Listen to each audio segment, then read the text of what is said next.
you have your camera on, just be aware that it may be recorded. In the past, the videos that have been going to YouTube are just of the presentation. So, but I just want to put that disclaimer out there just in case that's not what happens this time, that your face may be on the YouTube page on Gigi's Nashville. So just be aware of that. I'm just going to talk a little bit about Gigi's, a little bit about the Extra Connection, and then we are going to get started. Gigi's Playhouse is a fantastic organization that serves individuals with Down syndrome infancy through adulthood. And what it aims to do is give families resources, make connections together, and to help individuals with Down syndrome thrive. And the whole thing started with Nancy Gianni in Illinois, in Hoffman Estates, with her daughter Gigi. And since then, it has grown to be many, many locations across the United States. It's incredible. And so these Gigi's Playhouse locations offer free therapeutic programming to families with kids with Down syndrome. So what could be better, right? We all have access to a place where children feel empowered, where they can learn skills that they so much need, and also parents too. And also just that we can come together and connect as families, as grandparents, as therapists, as parents, as aunts and uncles, and whoever is in connection with a child's life with Down syndrome. Gigi's Playhouse is a place to be. So that's just my take as a Gigi's Playhouse parent. I don't work for Gigi's Playhouse, but that's just my little snippet there. The Extra Connection, which is what you are attending tonight, was a brainchild that kind of came about very organically. We were talking about how lonely it must be during this time, where we've all of a sudden hit this mode where we're at home a lot of the time. And where can we access resources on a frequent basis that will help us gain a little bit of insight into what we can do in our daily lives with our kids. And so the hope is that the space here is totally guilt-free. It is not to beat you over the head and say you should be doing A, B, C, D, E, F, G, but the hope is that you walk away with something that tomorrow you can try with your child, and that you know that this is a meaningful skill, this is a meaningful piece of information that specifically impacts your child with Down syndrome.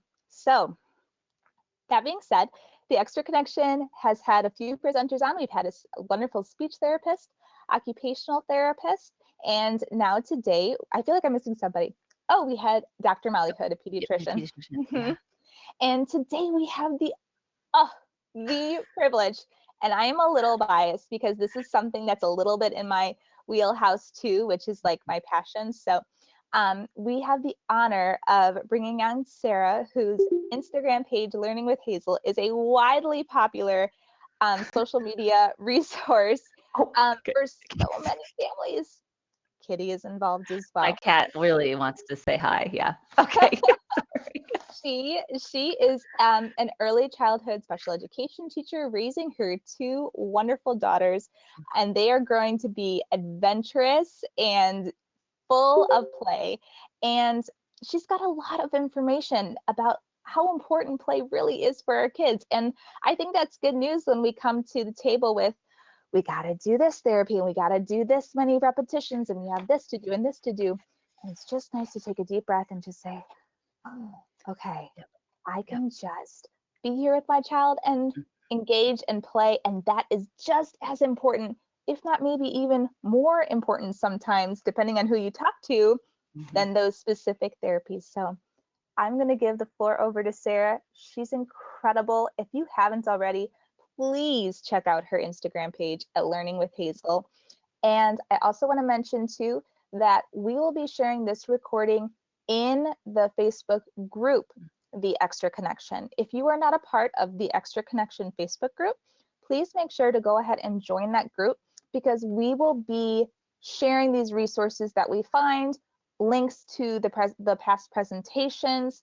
It's a space where we can hopefully all be a community together. So with that being said, now, I think I've said that phrase already twice, so I'm overusing it. But Sarah, the floor is yours. Wait, one more thing. If you have any questions, please feel free to utilize the chat box. Sarah's going to be kind of taking a break and like little pauses between her presentation to ask if anyone has questions.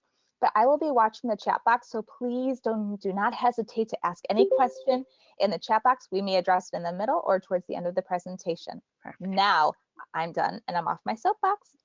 And it's all you, Sarah. Hi, everyone. As Sharon said, I'm Sarah, and I'm so excited to be here tonight talking about play.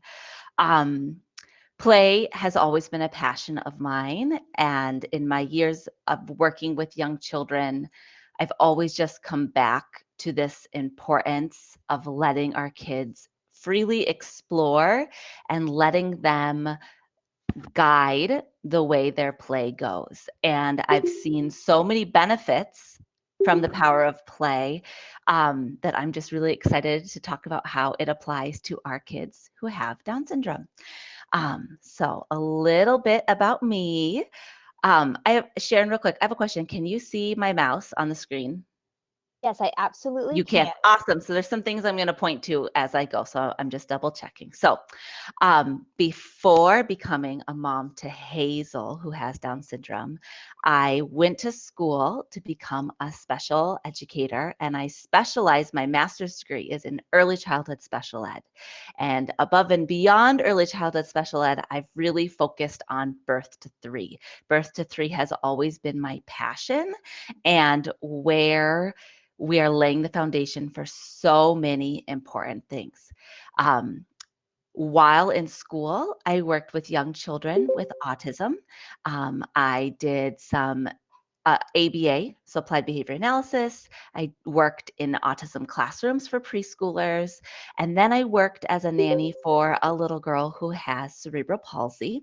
Did that for a couple years before becoming so that was all during school. And then I became a teacher. And my first job right out of college was as an early intervention teacher for birth to three. So I was doing home visits with my little bag of toys or without my bag of toys. And instead of being like an occupational therapist or a physical therapist, I was there to help little ones play.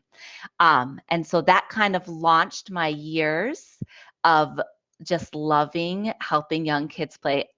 And my cat is all up. So if you guys see, my cat is Tina. This is Hazel's best friend right now. Let me see. So she's just walking all over here. So if you see a cat, that's just Tina. She's wonderful. So after working for a while as an early childhood special ed teacher, I then went on to run a large childcare center. So I switched from the public to the private sector for about 7 years. And we were a play-based school, and I wrote curriculums, and then I had Hazel. I found out when I was pregnant that Hazel had a heart defect, and that led us to finding out that she'd be born with Down syndrome. And I was like, well, this is interesting. Just, what I've spent my life loving and being passionate about still caught me very much off guard and still went through all those feelings, but did not realize until she was born the power of all that I'd been doing up into my life that led me up to being her mom. And I'm sure a lot of us have had experiences like that with our little ones. And what happened with me when I had Hazel is that all of a sudden, all these passions and all these drives that I've always been very interested in, that I wrote my thesis about, all of a sudden got hyper-focused on helping little ones with disabilities thrive in playful environments. I now am also the mom of another lovely little girl whose name is Olive, and she is 10 months. And I was telling Sharon, it's a whole different ball game. My girls are almost 4 years apart, and they keep me very, very, very busy. Olive thinks she's 10 months going on 4 and wants to do everything big sister's doing, and Hazel tolerates it for the most part. And I worked, so I'll back up a little bit, but I continued to work after Hazel was born as a daycare director through her open heart surgery, through a couple of hospitalizations, and she was actually went to the daycare that I ran until she got very, very sick with a respiratory illness, just the common cold, and was in the ICU for 28 days on full respiratory support for 2 of those weeks. And our cardiologist basically sat us down and was like, okay, we made it through this one, but her lungs and heart are in the place where she can't get sick again. So changes have to be made, whatever you guys need to do to basically put her in a bubble to help her get bigger and stronger. And that made me really rethink working and what we need to do for our family. So since she was 18 months old, I've been home with her.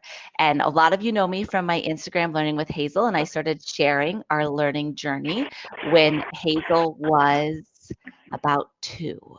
And I haven't looked back. It's been so much fun. So, like I said, it's given me this hyper focus on play and our kids with disabilities. And Sharon, can Yeah, everyone make sure they're muted real quick? exactly. I was just going to make sure. Can you, everyone just There we take a go. quick second and make sure you're muted so that we can hear Sarah clearly? Thank you. I know it's Thank you. sometimes we just accidentally hit those mics. Thanks. Thanks so much. I was getting a little whoop, so I can hear something. So, and as parents of kids with Down syndrome, we spend our early years working so hard to hit some of those early developmental milestones. We, leave the hospital with numbers to call for early intervention, or we leave the NICU with our assessments already set up. That was me. We got home with our 6-week-old, and 3 days later, people walked into our house to do assessments. I used to be that person who showed up when you came out of the hospital and was like, okay, we're going to figure out you're going to start this therapy and this therapy and this therapy and this therapy. And we're so hyper focused on getting these therapies in and on helping our kids hit those milestones early, because we know, right? Okay, those first 3 years are really important. Those first 5 years are really important. We got to get these things in when we can. And we have our eyes on the prize, right? We have our eyes on the prize of that first baby sign, those first words, the first crawling, the first time they sit up, the first steps, the first time they make eye contact or shake a toy on purpose. And we spend so much time focused on those milestones that we forget sometimes that we have a perfect little baby or toddler right in front of us. And this part always gets me a little choked up, because this is something that was a wake-up call for me as well, in that, there's so much more to our little ones' lives than meeting those next milestones.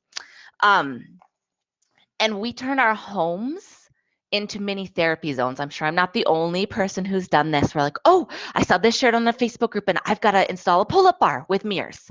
Okay, I got that. All right, now, oh, that toy looks awesome. That's going to work on isolating a finger. I'm going to order that off Amazon. Quick, prime that to my house. And all of a sudden, your playroom or their bedroom looks like a classroom, or it looks like your physical therapist. You've got your pull-up bar, or you've got your walkers, you've got all these different things to help your child hit that next level. But we forget to let our babies be babies and our toddlers be toddlers. And so this is where that power of play comes in. When we can harness the power of play, it helps us form those vital connections and lets us stop being a therapist and start being a parent again. So that's what I'm going to talk about today, guys. This is like my life passion. So I'm going to probably get choked a couple different times here. But I firmly, firmly, firmly believe that giving our children the gift of play is one of the most important things that we could do for them, even though they have developmental disabilities. I firmly believe that giving them time to play and explore unstructured will get them further in life than 4 hours of speech therapy a week or 2 hours of occupational therapy. And when we're looking at where our kids are down the road, all of those therapies are so important. They're giving our kids the tools they need. They're helping fine-tune skills. But play is going to help our kids be lifelong learners and give them skills so that when they're in high school and when they're in college and older, we don't have an adult who is waiting for their day to be filled by therapies and by things like that. We're giving them the tools they need to entertain themselves forever. All right, everybody just take a break. Everyone take a big deep breath and just say amen. You Yes. know? I can't see anyone's faces, so I'm going to do one more slide, and then I'm going to ask you guys, thumbs up if I'm going too fast, thumbs in the middle if you're like tracking, and thumbs down if you want me to either back up or, whoa, this girl's gone off the rails, okay? But this quote I just love from Mr. Rogers. Play is often talked about as if it were a relief from serious learning. But for children, play is serious learning. Play is really the work of childhood. And play is the work of childhood, even for kids who are being told that their work should be therapy. Okay? So I'm going to let that one sit one more time too. Play is still how our children need to work. So why play? Okay, we hear play all the time. I run a play Instagram and I still sometimes think people are like, oh, play, right? Play is when you've got baby dolls and when your kid is setting up a whole pretend play scenario. But play is so much more than that. It's our brain's favorite way of learning. And however our children choose to spend their time when they're little, that is their play. So play promotes learning by doing. It is hands-on. And when we're learning things with our hands and with our bodies, it goes so much deeper than if we're learning through worksheets or flashcards or drilling. It's giving us that way to create the pathways in our brain to store information. We're learning by doing. Play lays the groundwork for social competence. Okay? There have been studies done on children with Down syndrome. And when children with Down syndrome have those early pretend play skills and they're with other children, even if they do not have the language ability of the other children they're with, studies show that they are playing in the same ways as children who have the same developmental stage. So Hazel's 4. And I would say in a lot of ways, she's a lot more like maybe a young 3-year-old. You know, we don't talk about mental age anymore, but when I look at the way she interacts with the world, she's a lot like maybe a young preschooler more than a kid who's about to go in kindergarten. When she's with kids who are 3, she can hold her own in play. Even if she doesn't have the same language skills to negotiate, she can play with them. So social competence encompasses the ability to manage our own behavior, the ability to learn the social rules in different settings. So if I blow my nose when I have a runny nose at home, I also blow my nose when I have a runny nose at school. It helps us maintain friendships, maintain relationships, and cooperate with others in social settings. So if play lays the groundwork for social competence, I mean, heck yes, we want to be playing, right? Play is self-chosen exploration. So again, for our little ones who have so much of their schedule dictated for them, doing things that are hard for them. I mean, physical therapy is hard work. If you've been in physical therapy as an adult, it can be hard. And then we have our babies and our toddlers doing it. And yes, it's so important, but it's really difficult. And it's not what they'd be choosing for themselves always. Okay? Play is something where they get to say, this is what I want to do, and gives them that control over their lives. This one's in kind of, makes perfect sense, right? Play promotes better physical and mental health. When we're able to explore outside through crawling or walking, when we're able to explore our environment in ways that make us happy, of course, we're going to have better physical and mental health. We're not going to have as much anxiety when we have a way to settle ourselves down. And play allows us to practice new skills in a low stress environment. So this is one of my favorite parts about play for our little ones specifically. When, I'm going to use Hazel as an example, and if I could see you all, hopefully you'd all be nodding along, but when Hazel has been working on learning a new sound in speech therapy or a new sign when we were working on sign language, the way that she would best like to practice and be most likely to make those new sounds is when she was playing. So if we were working on the ooh sound, we worked on ooh for like 9 months, making the ooh, ooh, ooh mouth shape. Her speech therapist could sit across from her and say ooh, ooh, ooh a million times, and she would say nothing. And her speech therapist would get out a car and say, ooh, ooh, ooh, and Hazel would have a car, and all of a sudden, she's starting to make those sounds. Because we're playing, because we're enjoying ourselves. So play gives us a chance to practice those skills. So now I see her new skills come out in her pretend play, and I see her process things that she's learning, whether at school, and process things that have been tricky for her. For instance, like a kind of scary ER visit, she played out for weeks, and she didn't have the language necessarily to tell me, I did not like that. She was 3. She could not say, I did not like that, but she could show me through play that she was still thinking about it. And she was able to process in a low stress environment. So not someone sitting there, okay, let's do this, let's do that, let's do this. She was able to do it as she needed to do. So play, guys, it's so important. All right. All right, I'm going to say real quick, if you could turn your screens on, because I've got a lot to share tonight. And if we miss this early spot, thanks, Kim. Give me a thumbs up if I'm going at a good speed, or a nod. If I'm going too fast, thumbs down, and I'm going to slow down a little bit, okay? Thanks for everyone who's brave enough to turn their screens on. Hi, Sheena. All right, great. All right, you can turn it off if you want. Thank you so much. All right. So play is crucial to developing skills that have lifelong benefits, right? That's what we just talked about. And even though I said, kids with Down syndrome in these studies show that they have the same play skills as kids who are at the same developmental age as them, more studies show that any disability a child might have, whether physical, cognitive, speech, sensory, it can hinder spontaneous engagement in play. And when you think about a little one who's not yet ambulatory, so a little one who can't quite move around the room yet on their own, maybe they're 1.5 and another 1.5-year-old's wandering around, banking toys together, has access to everything in the house. And your 1.5-year-old who's not quite moving has access to the things that you give them. So just thinking about that alone, or you think, I read the example, if a child has a visual impairment, automatically they're going to have a harder time playing a game like hide and seek, right? That's like a little, okay, it's an interesting example, but when you think about that, these disabilities do put our kids at risk for being further behind in spontaneous engagement in play.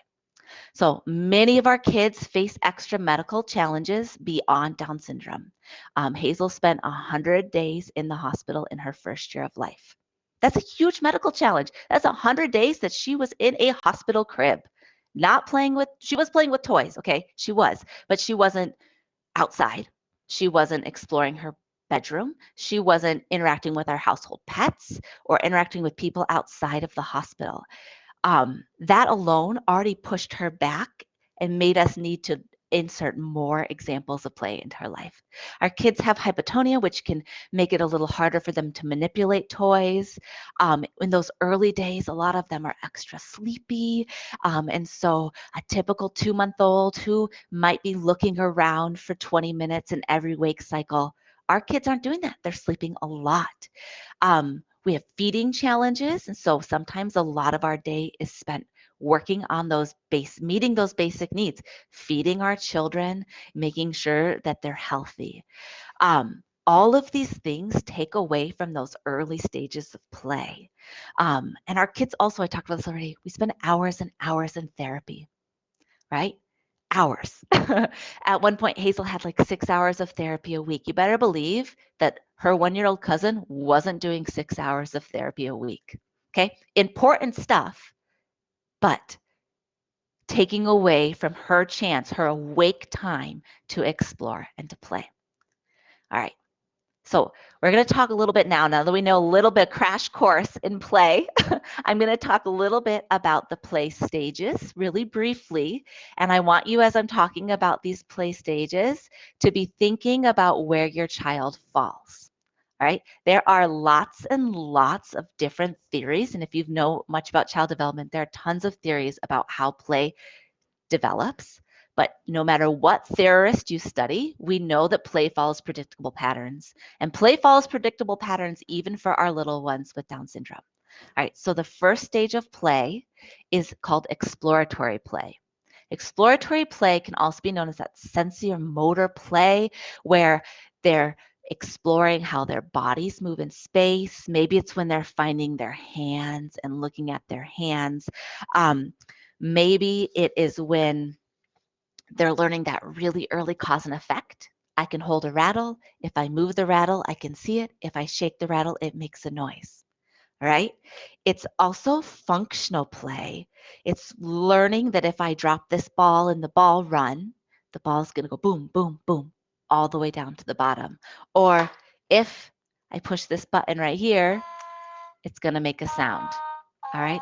So movement play and functional play, learning that my body has an effect on the things around it. A lot of our kids with Down syndrome stay in this stage for a lot longer than the typical child. And a lot of that is because of those reasons I listed. You know, we have to wait till their movement and things like that catch up so that they can explore toys in this way. However, we can do things to help move them towards the next stage in play. And the next stage is relational play. Okay, relational play typically happens between 1 and 2. Hazel hit relational play probably closer to 3.5. And the window doesn't close on these. Because it follows predictable patterns, our kids can hit this stage at 6 or 7. So I don't want you to sit there and think, oh my gosh, I've missed my window. They should have been doing that when they were 2.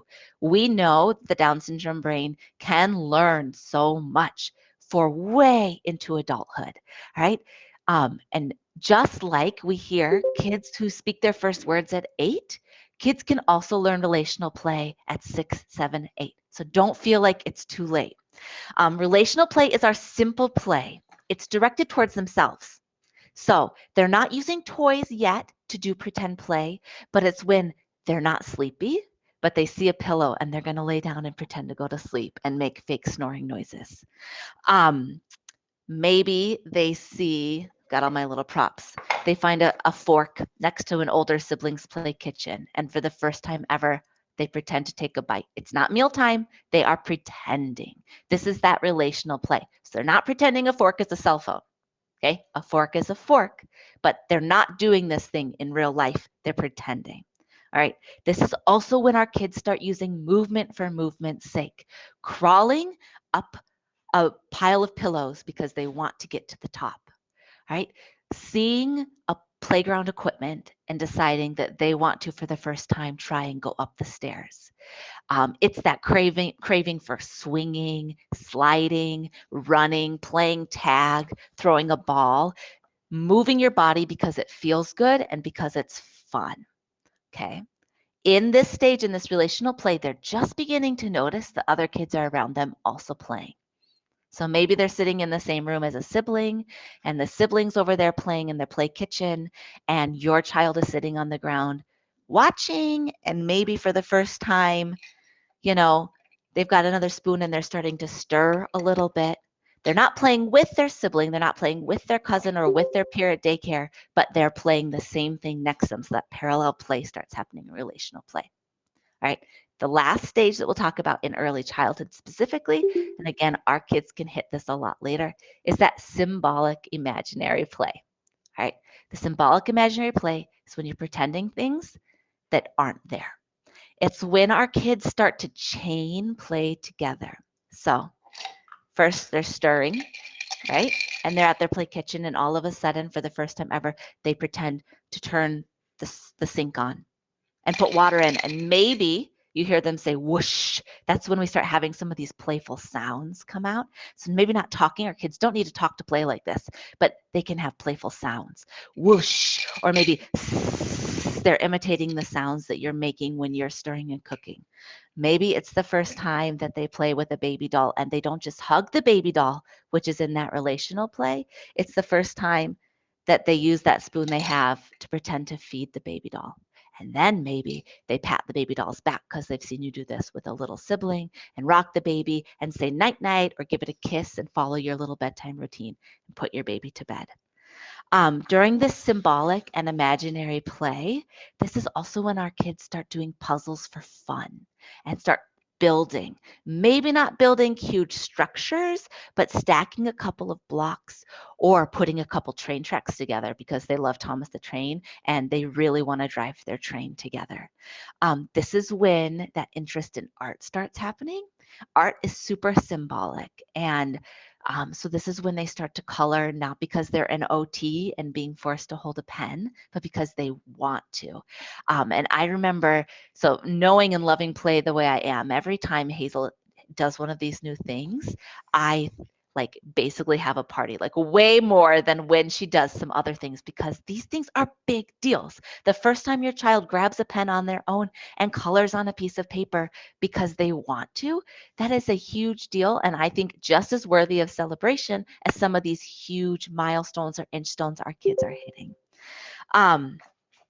This is also when rough and tumble play happens. So they're not just moving for movement's sake, but they're starting to maybe do some wrestling or some tag.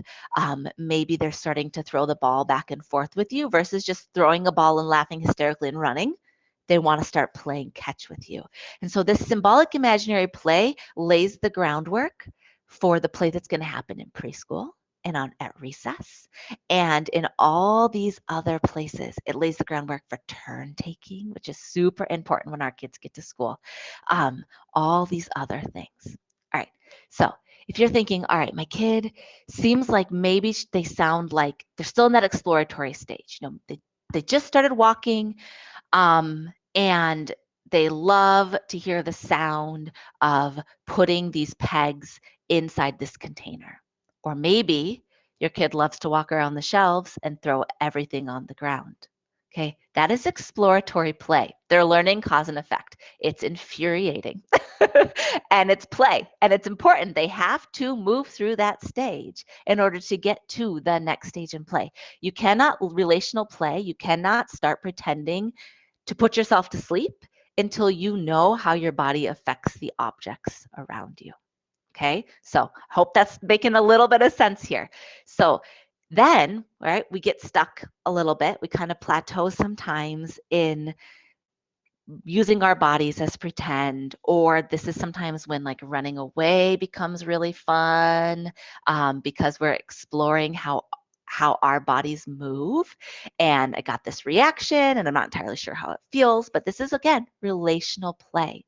Sometimes when I reframe things in my mind as play, it gives me some extra patience for things that feel like those behaviors, these things that really kind of push your buttons. So here you see Hazel. I think she's probably 1.5 in this picture, and she's definitely chewing on a paper towel tube that I probably had out because I wanted her to drop things through it. Around 1.5 was when we moved to our current house and when I started being really intentional about our play shelves because I wasn't running a daycare anymore. So it's going to make my house into this perfect little like classroom for her. And I put way too much stuff on those shelves. Do you see all the things that she had to throw on the ground? I probably had like every board book we owned on there. This in the back, if you could see me pointing, was a huge basket of stuffed animals. She wasn't playing with stuffed animals yet, but I had them out because we had them, and so I wanted them out. And you see a puzzle. She's probably just beginning to do puzzles. I see an instrument. 1.5. And this is when I sat back and I was like, okay, think about what you know, Sarah. And you know, if she's in this exploratory play stage, by me filling her shelves with things that either she's not really quite ready yet but not quite ready for yet, like a puzzle, I am not setting her up for success. So this is when I started kind of taking a lot of things off of our shelves and thinking about where she was exploring play-wise and how I could help move her to the next stage. So in this picture over here, she's almost 3, so about 1.5 years later. And she was in that relational play and slowly starting to move in the symbolic play. You see, she's got her 3 favorite baby dolls. I helped her put the diapers on, but she's got a bottle in her hand. She's about to feed them all. And that was where the play stopped. She'd get all of her babies out. I'd help her change their diapers, and then she'd feed them all, and then we'd move on to something else. So I had modeled to her that one play.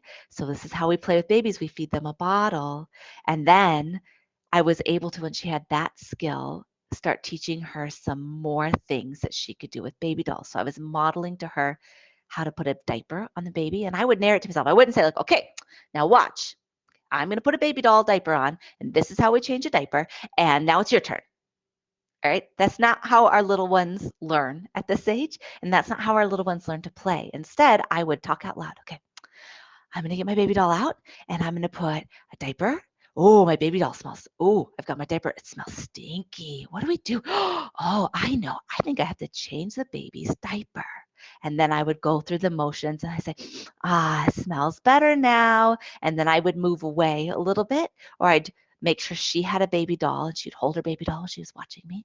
And then slowly she started adding those things on now. Okay, now at 4.5, she has like a 30-minute long routine she does with her baby. She still loves baby doll play. This is like one of her favorite ways to play.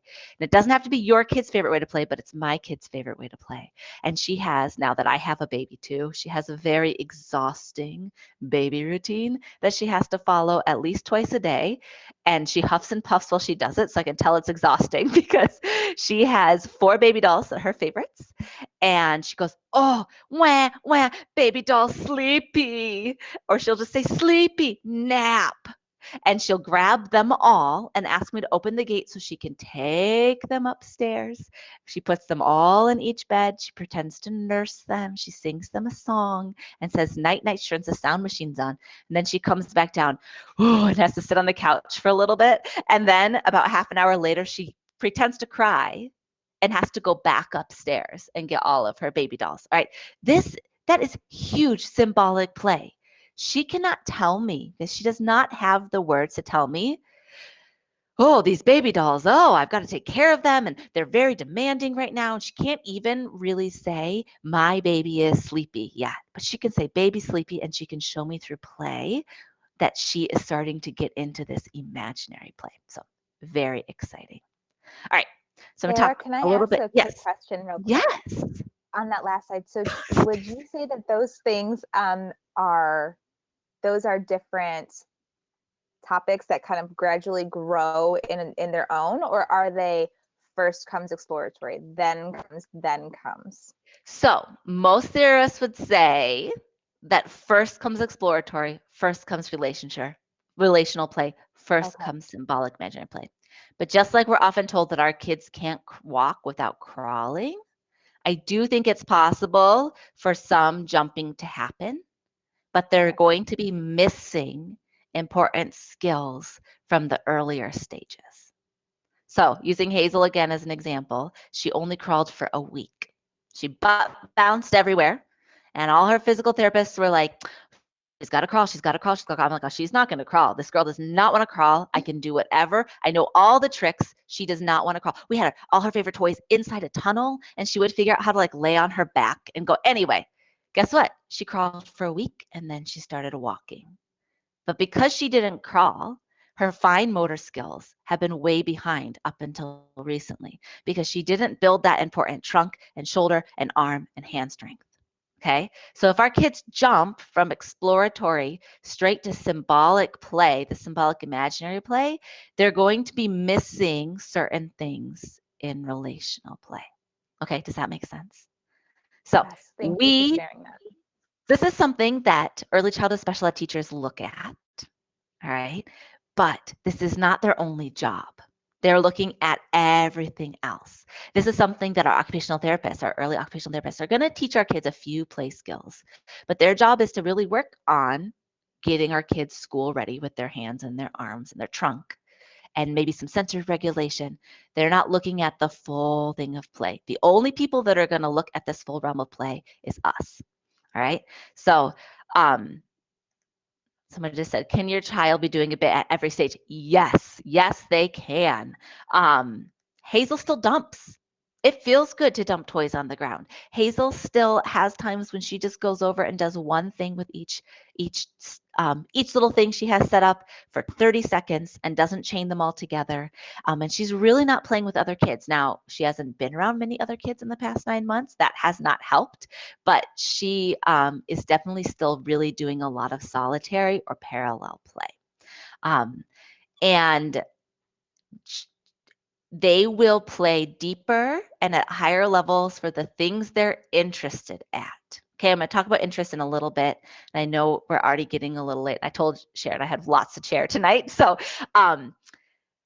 when we tap into our kiddos' interests in the way they're playing, whether that's a favorite movie or a favorite toy, if we are able to capture that, they're going to learn how to play. For instance, so Hazel loved Toy Story for a long time, and she would play better with her Toy Story dolls than she would with a lot of other things because that's where her interests were. Okay. So Hazel does not love building. We have tons of blocks because they're very important. And I want her to love construction. You learn so many great things when you're building, but she doesn't like it that much. And unless we're building a house for the little dolls that she calls grandma and grandpa, or building a house for her little, let's say she's really into farm animals, unless she's building for that one exact reason, she's not going to go in and just build for building's sake. Now, building for building's sake is something that happens during this symbolic and imaginary play. But she loves painting. She loves playing with her dolls. She loves playing in the kitchen. Those are the things that she loves. She doesn't have to love building. I don't love, I don't love certain things, and that's allowed. And for some reason, when it comes to our kids, and I think a lot of it is Pinterest and Instagram and Facebook and seeing what other people are sharing. It makes us feel like our kid isn't measuring up. Even with the other kids with Down syndrome, they like playing with all those things or they can do all those things. But our kid is their own unique person. And so when we're able to like look at those interests and really sit back and say, oh, this is what they like, we will get so much further. All right, I'm gonna talk a tiny bit. So I talk about toys. I'm kind of on a toy kick right now because it's almost a big gift giving time next week. If you celebrate Christmas, your house is probably about to be inundated with new toys. Toys are playful, and there are tools to help our kids play. So the most important tools we have to help our kids play are the materials we give them and a caring adult or caregiver, a parent, a teacher, a nanny, someone who's there to help guide them while they play and support them in their play. No little child can play independently, and at 2, maybe for 4 minutes. So it's generally the rule of thumb is that you can play for 2 minutes. It's 2 minutes for every year of life by yourself, and that's being engaged and on track. So Hazel should be able to play for 8 to 10 minutes for her age. And again, that's where we talk about those expectations. I feel like she should be able to play a lot longer in deep play, but really age-wise, study shows they can't play for that much longer. So, but by giving our kids tools through the toys we provide them and the guidance we give them, we can help move them to that next stage, especially when they're seeming stuck. And I think the one where our kids really get stuck is that cause and effect. Exploring through dumping, dropping, and throwing. Um, and a lot of that is because those things feel good. A lot of it is because you really have to have good fine motor skills to manipulate toys. You do. You have to have good fine motor skills to put a train on a track and keep it on the track. You have to have good fine motor skills to, you know, I have these stacking cups over here. So you have to have good fine motor skills to even like take them apart or stack them or use them any of the ways they're supposed to be used. You have to have all these other skills first. And so that's one of the reasons our kids get stuck in that earlier, lower stage. And there's other reasons too. But I see that kind of being the most common reason is that, and then once that's what they know, that's actually has become their interest. And guys, it's still play. And like I said, it's annoying, but that's where their interest is. And so we can support them through taking away a lot of the things that they're throwing and dumping and giving them new things that they probably will also throw, dump, spin, all those kind of things, but we can teach them the new ways to play with these toys. So couple quick definitions. And like I said, I talk about this a ton on my Instagram. So if you hop over there, I have like highlights that just go way deep into toys. But the big I would toys are definitely suggest going to Learning with Hazel's. I just have, as a parent, like your page has been so user friendly. Thank It's you. just very Um, easy to access. And so you have these new guide. Is it a guide? Yes, they're guides. This is a new Instagram thing, and I'm obsessed with them. And they're awesome. They are where I can put all of the things I'm working on, putting them all at developmental level. So I have like all of our Play-Doh in one. I have all of like our early art skill activities in one. I'm going to start working. I have all of our color activities I'm going to put into one, all of our play posts into one. And if you go way back, you can, and I'm showing pictures in a little bit, but you can watch Hazel's play develop, which is like kind of the coolest part for me is to like go back and see, oh my gosh, it happened so slowly. If we could get a bird's eye view, like the view that like that relative that only sees them every 6 months sees them make all these gains, and we're in it and we see how hard they're working to do each little thing, and it doesn't feel like they're gaining that much. And then all of a sudden they're spending 30 minutes putting their baby dolls to bed. Okay. And it's awesome. So the big terms for toys are open toys versus closed toys. So open toys are the toys that can be anything, that can be used any way. Um, Baby dolls, pretend animals, right? These are open toys that can be open the door for lots of pretend play. Closed toys are toys that have a beginning and an end to them. Stacking cups are a closed toy. Puzzle is a closed toy. Let's see some of the other really common ones. A ring stacker is a closed toy. Now, it's young children love closed toys because they have one way to play. And if your child isn't playing in this relational play comfortably yet, their favorite toys that are not just cause and effect are going to be things that have a start and a stop to them. Now, these kind of toys can be used other ways, right? Once you're really pretend playing, all of a sudden this can be, dropped it, this can be a donut. These can be rings. Uh, Hazel loves to like fill them up. She's really into making soup. She doesn't like soup, but she loves to pretend to make soup. She'll get like a basket and pour like all of the rings. I don't have this toy out right now, but she'll pour all of one thing in and say, soup, here's your soup. Or she'll say soup mom, and then I have to like pretend to eat the soup, and she'll say and I'm like, yeah, you don't like when I make soup, but sure, this is delicious. And so it can become, closed toys can become more open-ended, but a lot of times these are the therapy toys. They're the ones that our therapists tell us to buy, right? When you ask your OT for toy recommendations for Christmas, they're going to say stacking cups, a peg puzzle with 5 pieces, a magnadoodle. They're going to give you these OT toys. And at first, these toys are a lot of work. So we have to be cautious about if we're filling our shelves or our kids' room, wherever it is you play. If you have a basket in your living room and that's your kids' toys, if it is filled with puzzles, your child is going to do puzzles. All right. Maybe they're going to get really good at puzzles, but if puzzles are hard for them, they're just not going to play. They're going to dump it all on the ground and then move on. Um, if you have one puzzle out in one cubby, and then maybe they're into Old MacDonald is like their favorite Coco Melon song. So they love Old MacDonald, but they have never shown an interest in plastic animals before. And so for Christmas, you're going to buy them, let's say, so these are actually from the dollar store. They're like my favorite because they're huge, versus like the really fancy plastic animals are really little, but these are like a good size. So you're going to pick 3 animals, and when you put them out on the shelves, you're going to take your little one over and you're going to sing Old MacDonald from Coco Melon. All right? With an oink oink here and an oink oink there, here an oink, there an oink, and all of a sudden you can hand them the pig. And all of a sudden you got the cow. You're saying a moo moo here and a moo moo there, and your kid's holding the pig and imitating you a little bit maybe. All right, you're singing a song. But you're also teaching them that when I hold this little plastic cow, it says moo. And when I hold this plastic pig, it says oink. All right. Maybe that's all you do with the animals. And now your kid brings you the animals every day, 5 times a day, because they want you to sing Old MacDonald.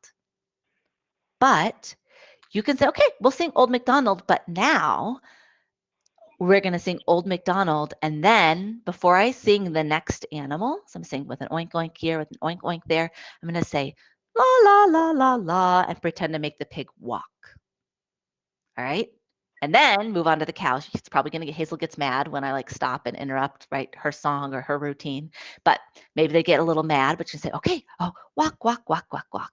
And then with a moo moo here and a moo moo there, you hand them this one, and then you get the sheep and you say, walk, walk, walk, walk, walk. And all of a sudden they're saying, walk, walk, walk, walk, walk, or just moving it. And all of a sudden they know that this plastic animal can say moo and it can also walk. All right. And it's not that far of a leap. It is, it takes time. But all of a sudden you have a little people barn, and maybe you've had the little people barn put away for a long time, and you suddenly get your barn out and you put away a couple other toys because you don't want a ton out. And so they've got their animals, and then they see this barn is out. Okay, what do we do with the barn? Well, we can open and close the doors. We can say, this is really hard to hold, I'm sorry. We can say night night to the pig. We can say with our cow, knock, knock, knock, and go inside, right? So this is all you modeling and you sitting and playing, and you're not saying watch or my turn, your turn. You're just showing them a couple of ways that if you were playing, if you loved playing with farms, that's how you would play. And so it's going to kind of start modeling and giving them a repertoire to imitate, whereas this, all they can do in those early stages is put the rings on. Okay, so that's open and closed. All right, I want to be conscious of everyone's time. I thought this was going to happen. So does anyone have questions so far that we really want to talk about? And let's see, I'm just scrolling through really quick. Sarah, Right. how many Yes. how many more, because I know I saw you have a few more slides. You have two more. Two more that are, and then the last 3 slides are videos. Okay, So I'm sure that we can go over about 15 minutes or so. I'm definitely sure that there are a lot of people here, and if you can't stay this whole time, this will be it's recorded. It is on will be posted on the YouTube page. So yep, you have the floor, and just all go right. for it. All right. I just want to be cognizant of everyone's time here, because I could, like I told Sharon earlier today, I could talk about this for hours. I have talked about it for hours. And so it's so important. And anyway, so I'm going to talk a little bit more. And then what's nice is that the next couple slides I've already talked about, and then we'll hop and watch some videos of Hazel playing. And I'm going to talk a tiny bit about like what stage she's in and things like that as we watch her play. So active versus passive. So here's the other pitfall we really fall into. An active toy is a toy that does all the work. All right, here's an active toy right here. Let's see. I actually took this from my mom's house. Grandma has all the active toys. We don't have any toys like this. Hazel spends like 15 minutes with this toy. So, right, you tap it and it sings the ABCs, right? So your kid loves it and they're hearing the ABCs and, ooh, look at this. I can have it sing the ABCs in Spanish. All right, this is a super entertaining toy. The only thing our child has to do to make this toy work is touch it. And then they sit there and get 5 minutes of music. All right. That's awesome if your child is working on sitting, and this is super motivating for them to have between their legs and play with while they're learning how to sit. It's really awesome. I have this one right here. If they're learning how to use one finger and you're saying, okay, we're going to point. Can you point? And look, oh, it lights up. How fun. But if our shelves are filled with toys like this, our children are learning how to be passive players. They're learning how to sit and push buttons and get entertained. Okay. I firmly believe there is a time and a place for active toys. And so at our house, we have always saved toys like this for hospital stays, echocardiograms, any blood draws, times that are really tricky for Hazel, especially when she was really little and didn't understand what was happening. They kept her super entertained because these were like the high reinforcing, the really exciting toys. They live at grandma's house, right? So she associates this with, well, she loves grandma no matter what, but she loves that she can have these at grandma's house. These are great toys for therapy. So So we also decided she could have all these kind of things right during therapy time. If the therapist brought them over, I wasn't going to be like, oh no, we don't play with battery toys at our house, because it's really engaging for her when she's working on hard skills. But they're not learning any play skills from toys like these. All right.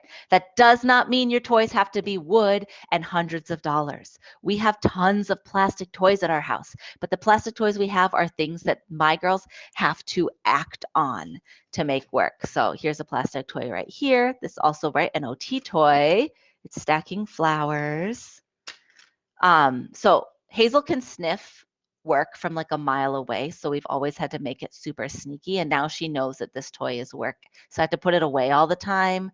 Or she'll like say, no, no flowers. She doesn't want to do it because she knows that it's actually work for her. But what we do, like I add it to our Play-Doh and I say, let's make a bouquet, and then she'll stack them for me. Let's sniff with them. As she gets a little older, if I wanted to do like some flower shop dramatic play, or like we're outside working in the garden and she wants to come in and do her own play. So these are, I think I got them for like $10, right? So this toy versus this toy, right? Still plastic, still not super expensive, but so many other ways they can play. We want our kids to be the active ones. We don't want the toys to be the active ones. And so we're thinking about that as we put toys out. We also want to make sure, I say less is more, but if your child is just starting to move out of this exploratory play and into some relational play, you want to only have a few things out on each shelf. So you'll see like here, 3 animals and a favorite book. Here is a ball run for cause and effect. Here are 3 instruments. And there's 2 maracas, so I can shake a maraca and she can shake a maraca, and we can practice back and forth shaking, or I can just sing songs, or she can just go in and explore. And then I already talked about this modeling, but that's when you're thinking through, all right, I bought this new toy for Christmas because everyone recommended it. And like, let's say you're buying your kid a barn and you're fairly certain they're not going to have any idea what to do with the barn. And you're going to think, before you put it out on your play shelf or in your playroom or whatever it's going to be, you're going to think, what are 3 ways that my child can use this? Like I said, open and close the doors, night-night animals, and I don't have the ladder in here. All the animals are going to fall out, so I don't have the ladder in here, but up and down the ladder. 3 things that you can model to give your child a little bit of a way to play with that barn.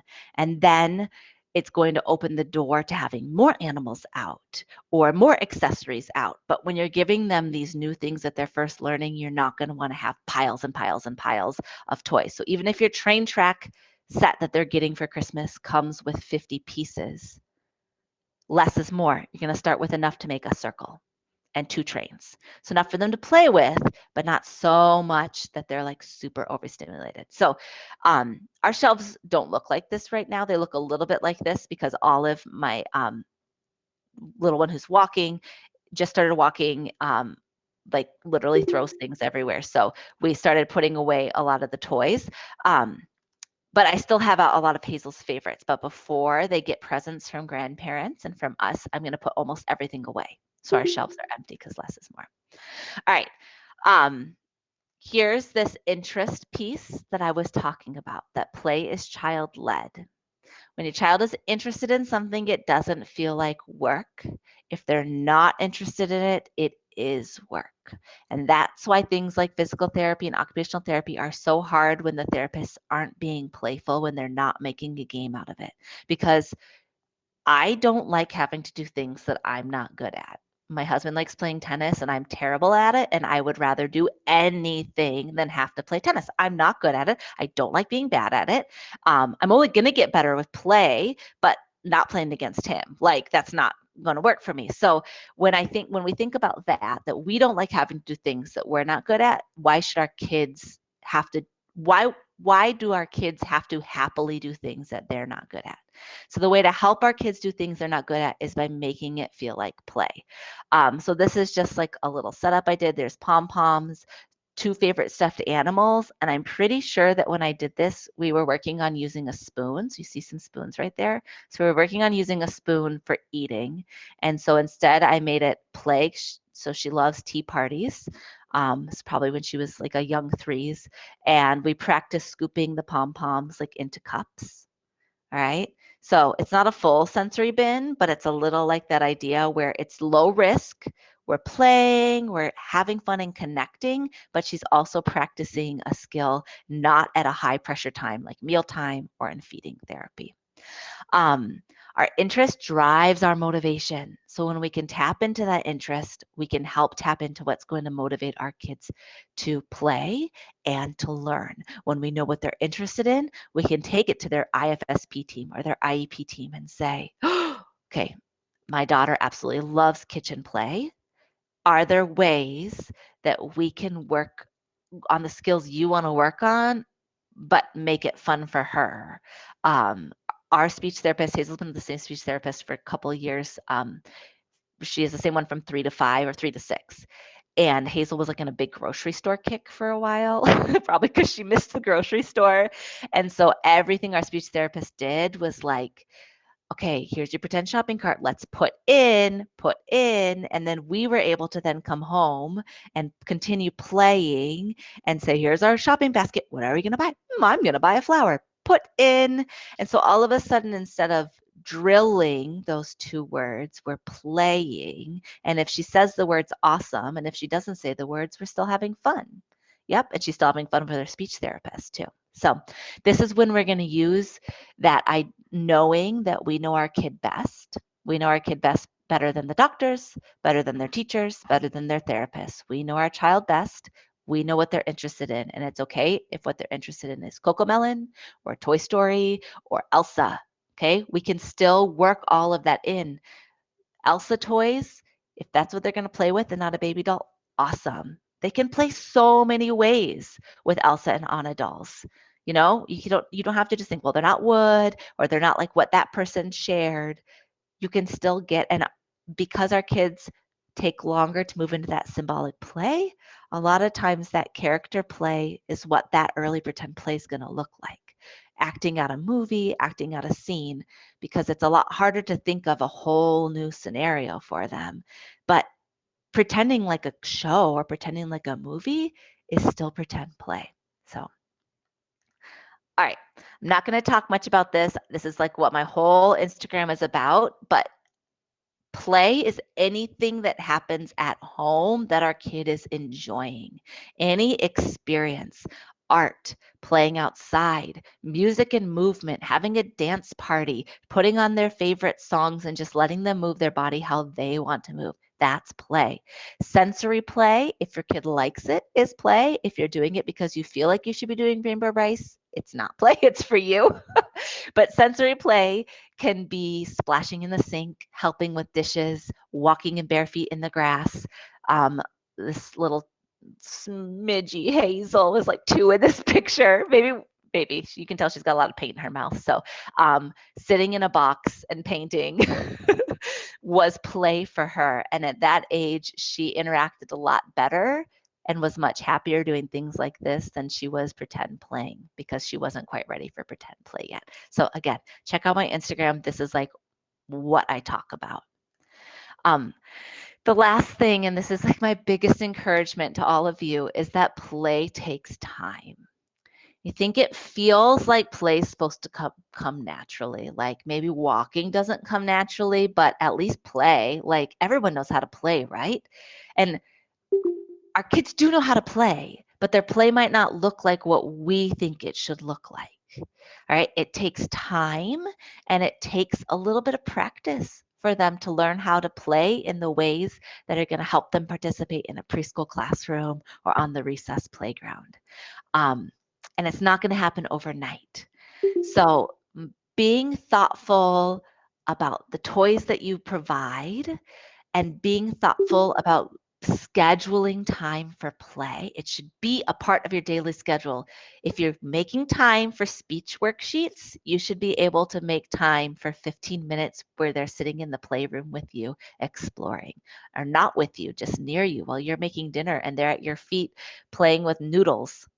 Okay, my girls have been playing with dried noodles like all week long. I actually brought them. So these dried noodles have been like the thing this week. And it takes time and it being a part of your schedule for this to become something that your child picks on their own.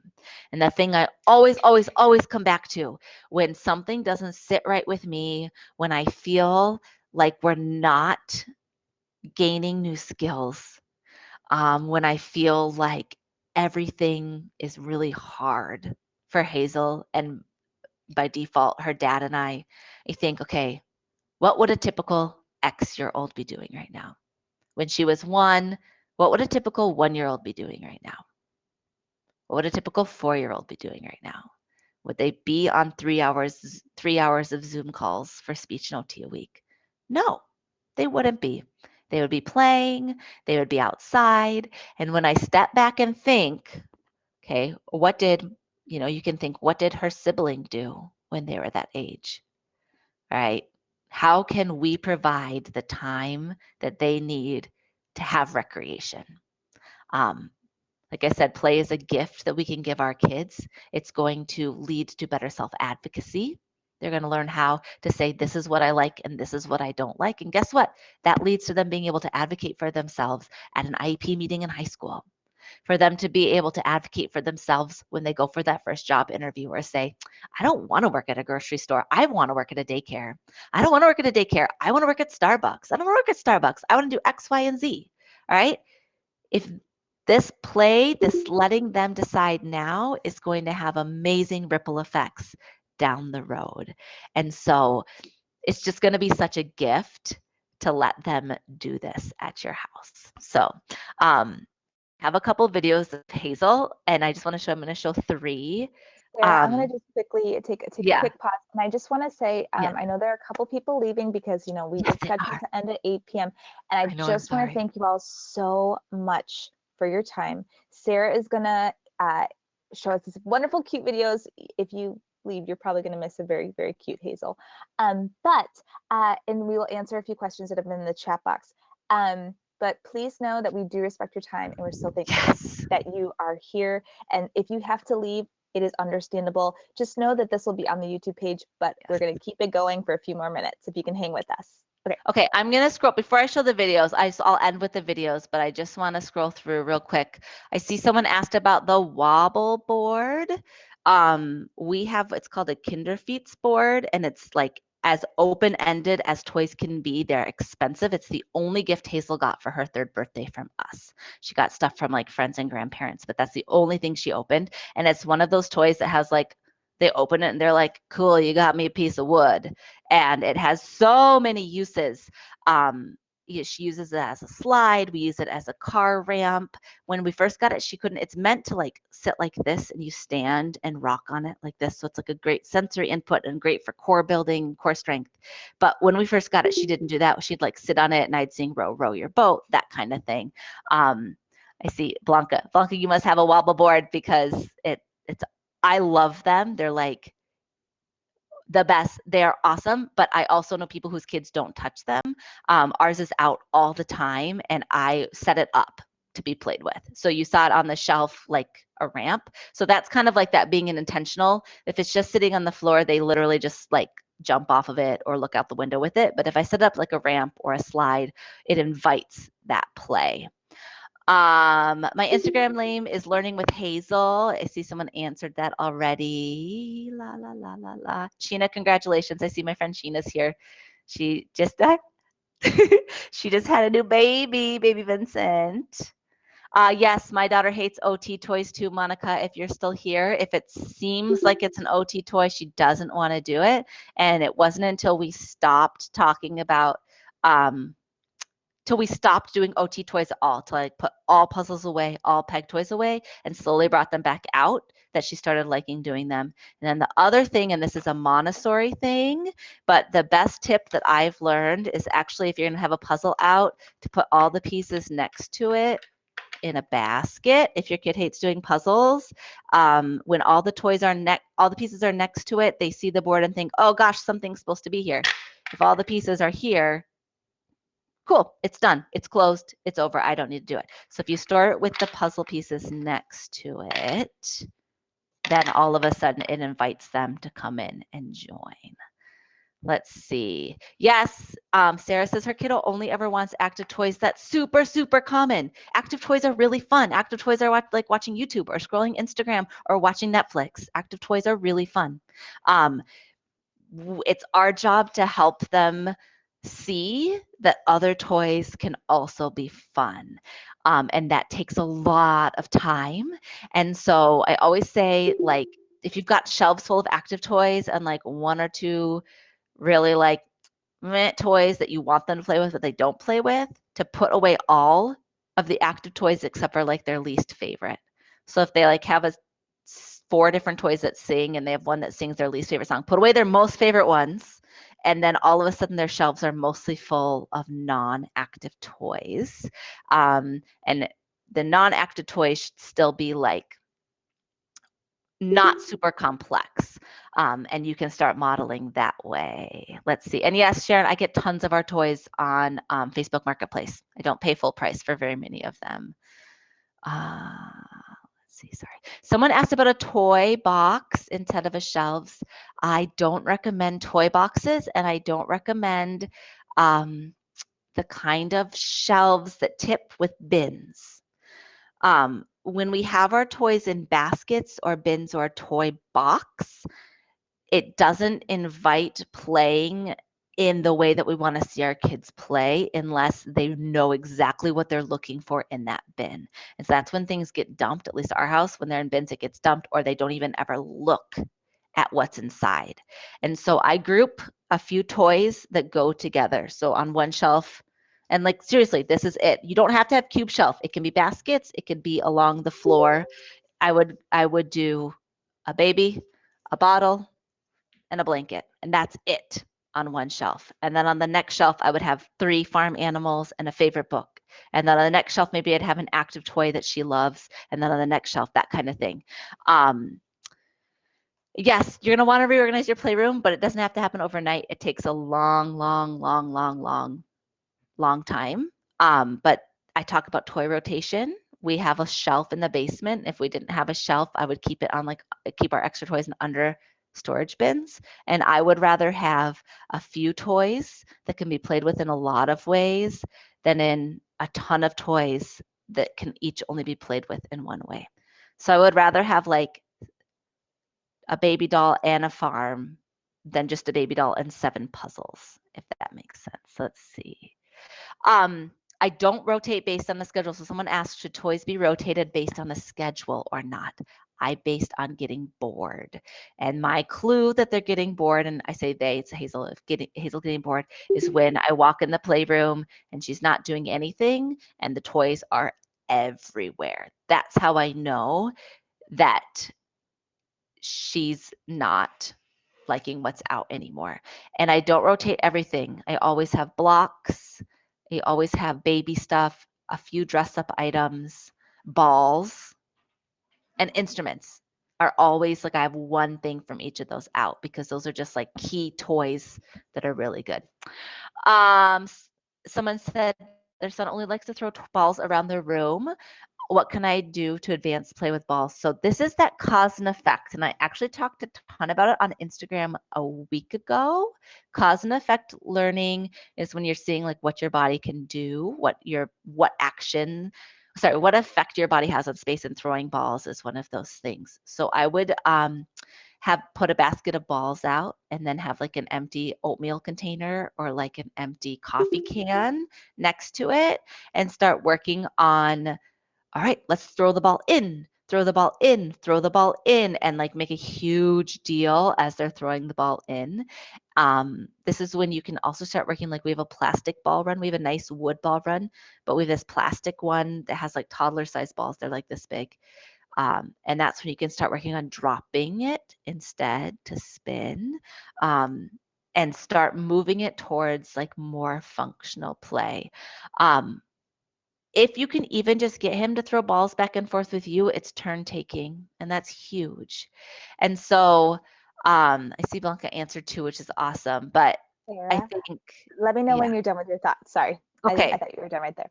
I am. I'm just scrolling back through. So Well, anyway, so yep. making Oh, it be that back and sorry. forth. Yeah, sorry, making it be that back and forth, turning it into a game instead of him just throwing, all of a sudden puts structure on it and puts you kind of back in the driver's seat, and you can guide the activity. So yes. We have a lot of questions that have come in, Oh so my I gosh, there's think so I'm many. so excited. So what I'm going to do is I'm going to put these together, and I'm sure Yeah. you and I can collaborate and figure out a way to get these answers Yes. Yes. in a different time. If everyone would like some answers to some of these questions, either check out Learning with Hazel or Yes. please join the Extra Connection Facebook page. And I'm sure Sarah will be generous and answer a couple questions in there. So I will I'm make sure super to check active in those my out. DMs. Sorry, Sharon. I'm super active in my DMs on Learning with Hazel. So if you ever have a specific question, you can hop over and follow me over there. And I try to spend one night a week going through and answering people's questions. So I'm happy to give you specific ideas or point you to where you can find them on my page. So yes. Yeah, we just want to make sure we have time for your videos, and we're a little over. Yes. Yes. Sorry, guys. All right. Real quick, I was going to talk. So this is Hazel in that very first exploratory stage. She was pulling to stand. She wasn't walking yet. And you can see she's reaching in a basket that had a couple instruments in, and she's just kind of moving her hand around. In this next video, it's about 6 months later. So this is 18 months. I think this is right around 2. She knows to get this little basket down. And she's getting out a toy. She looks for what she wants. And now she's doing a little bit more of that functional play. She knows if she moves her hands back and forth, she can make the accordion work. So here, so this is 2. Here's 2.5. And she's starting to play an instrument on purpose. Obviously, I'm sitting right there with her because I was making a video. But a lot of this will happen when she starts playing. I slowly back away. I still stay close because if I disappear completely, she won't keep playing. But I'll sit and I can play on my phone or read a book or I get busy like doing work around the house and she'll keep playing. And then here she is at 3, playing doctor play. Now this is something she like clearly sees in real life. She goes to the doctor a lot with her baby dolls. And then she's saying, so she's talking a lot. She always does most of her speech happens during play.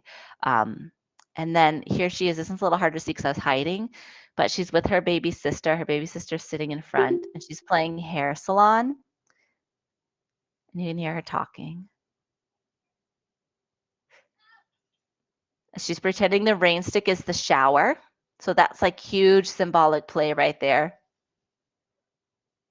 And then she has still the same doctor kit from over here, but she's using I don't know what it's called, what you look in the eyes with, and she's using it to comb baby sister's hair, which baby sister is very patient now and thinks it's going to last for long. But she's moved through all these stages. Now, sometimes this last stage right here happens younger than almost 5, but she still made it. And if your child is Hazel's age and not here, that's okay. It can still happen. But it's going to take time and access to toys and that modeling and all those different things. So awesome. All right. So that's everything.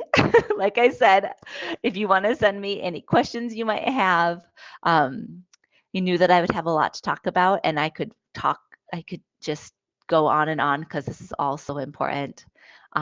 So important for our kids and not something that we hear enough, I don't think. So even if your child spends the day picking exactly what they want to do all day long, I would argue that that's just important as a day spent filled with therapy or sitting across the table from you working on specific skills. So yeah. Thank you so much for listening and for staying for so long. There, there, we are so thankful to have you. Thank you for donating your time and your expertise. I know that we're all so thankful. So thank you for Awesome. everything. All right. Thanks, guys. Thank you for everyone for coming. Have a good night. Thank you. You too. Bye.